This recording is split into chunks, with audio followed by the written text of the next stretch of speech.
Hi, this is Maya. Welcome back. This is Maya's Math Made Easy, and I've got a new camera helper today. All right, so my husband Michael is behind the camera today. You can't see him. He's waving at you like you can see him, but you can't see him. All right, so I mentioned before that I'd be coming on live periodically onto my page, just giving you some general math tips that you can use. And last time we talked about prime numbers and prime factorization. Today, we're going to talk a little bit about expressions and equations. So I was a math teacher at Moberly Area Community College for 18 years, and I taught the developmental beginning math courses, which included your regular math all the way up into the basic algebra. I also have taught the upper algebra courses as well.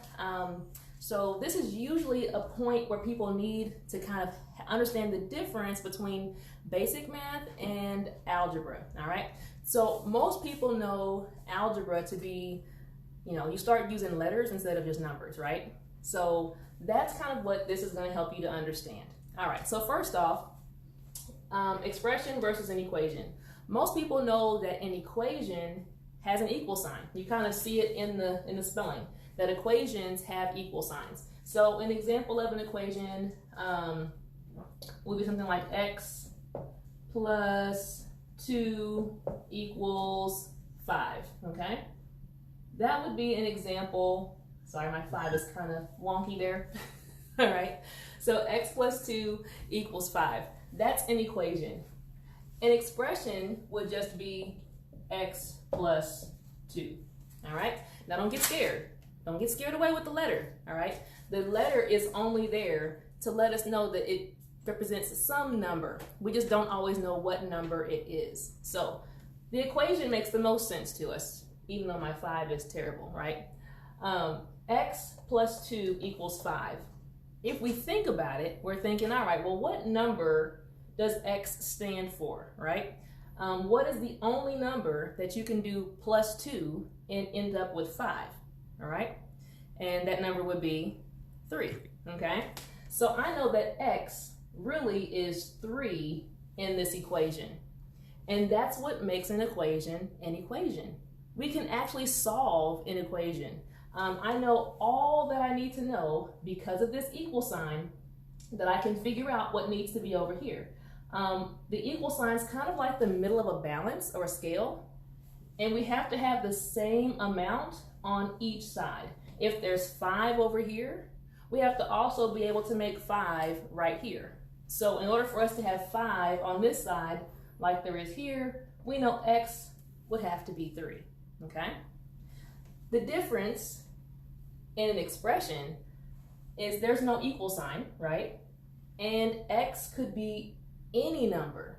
There really is no limit to give us to have some kind of understanding of what X should be. We just know it could be anything. It could be a number, it could be a fraction, it could be a decimal number. I mean, it could be anything because they didn't give us any kind of parameters in the form of an equal sign to know what it should balance with. So the main difference when you're looking at these between an expression and an equation really comes down to the equal sign, okay? That an expression has no equal sign, and because it has no equal sign, it cannot be solved. And by solved, we mean we can't figure out what X really equals. X could be anything, and we really don't know what it could be based on what they've given us. Versus the equation has an equal sign, and because it has an equal sign, ran out of space there, we are able to solve it. So this can be solved. And when we solved it, we figured out that X equals 3. So again, this is just an introduction to algebra, kind of the beginning understanding of what algebra is and the use of letters in an equation versus an expression. The same way that I broke down this to try to make it understandable, I did the same thing in my other classes. I've taught all the way up through pre-calculus, and I can usually make stuff just this simple if given time. I also do really good with answering questions. So put some information in the box below in the comments. Let me know what other kinds of math that you'd like me to kind of explain here on this page. If you're interested in getting some more help from me in a direct manner, I do offer different courses. I told you before, I offer classes on OutSchool for small groups. I also have done tutoring as well. So if something that you need to be brushed up on before school starts, you want your kiddos kind of doing some math before they get back to school here in August, please let me know. You can send me a message through Messenger, through this page. You can also leave a comment below and I will get back to you. All right. Thank you so much for watching, and I'll see you in the next time. Bye-bye.